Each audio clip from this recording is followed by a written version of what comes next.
Stepping outside with the Lake Superior Railroad Museum here in downtown Duluth.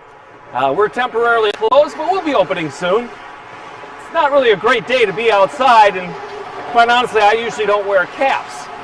But if I did wear a cap, I'd probably wear one like this. You know, head coverings are something that you really want to think about in cold weather like here in northern Minnesota. You really want your head covering to come from people that know a thing or two about cold weather. For instance, you wouldn't wear a Panama hat in a blizzard or a snowstorm or even a cold day. Never mind, of course, that Panama hats have never been made in Panama. They come from Ecuador, by the way. No, you want people that know a thing or two about cold to design your headgear. Like, for instance, the Vikings. They were one of the first people that came up with knitting wool caps. And of course, Scandinavians, like Norwegians and Swedish people, well, they know a thing or two about cold and how to stay warm when they're outside. So the stocking cap became very popular. It got worldwide knowledge of it during the Crimean War of 1854, 55, 56, 57. The British were having just a terrible time in Crimea, and the winters were particularly harsh.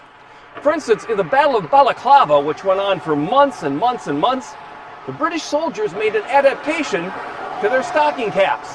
They got bigger ones, cut an opening for their face, so they could still have some of the cap down here protecting their mouth and chin. Today, we would call that a ski mask. Let's go inside. I'll finish the rest of the story. Much to my mother's chagrin, I never really wore a cap. Just didn't like it. But if I did, I'd wear one of these.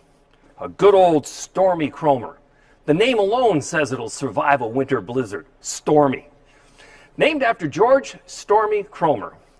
Born in 1876 in Kaukauna, Wisconsin, he was a minor league baseball player and manager in the Fox River Valley League. He was an owner, but because it was minor league baseball, he needed another real job. And in his other real job, he kept losing his hat. He kept blowing away. So he asked his wife in 1903 if she could make a cap that wouldn't blow away in the wind at his work. So she took one of his baseball caps and attached flaps that came down, covered his ears, and if you wanted to, you could tie them so they came under your chin and covered your ears as well. It was so popular that everybody at work wanted one because they just didn't blow off. And they were warm, and they had the ear flaps, and you could tie them under your chin. And the Stormy Kromer Hat Company was born in 1903. Became very popular, as I said, with the guys that Stormy worked with, because they all had the same problem. So where did he work? On the Chicago and Northwestern Railway. We don't have a Chicago Northwestern steam locomotive in our collection at the Lake Superior Railroad Museum, so for demonstration purposes, we'll use this Northern Pacific 2435. It would be similar to what Stormy Kromer might have been an engineer on, and led to the invention of the Stormy Kromer hat. What his wife had done was put the ear flaps on that could be tied under the chin. Not only were your ears warm, but your chin was warm as well. And the hat was very, very popular. They started the company in Kaukauna, but moved it to Milwaukee, Wisconsin in 1913, where they started making these seriously. And the company was sold by Stormy. He sold out to another owner. He lived to be 94 years old.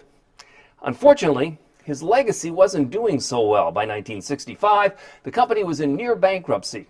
A buyer by the name of Bob Jarquart.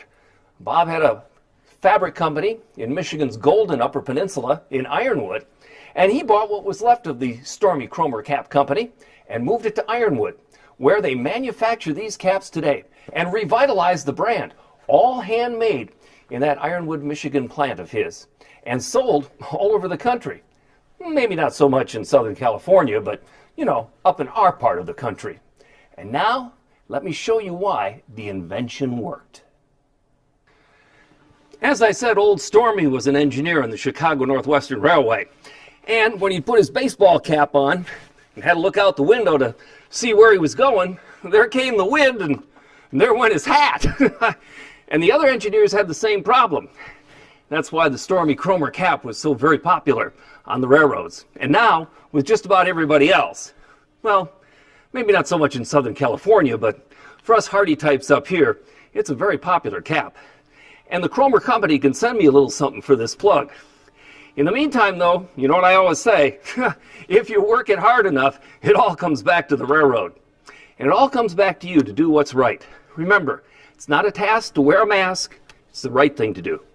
And along with washing your hands, keeping a social distance, cover your coughs, don't touch your face, and you know what to do. Let's take care of each other.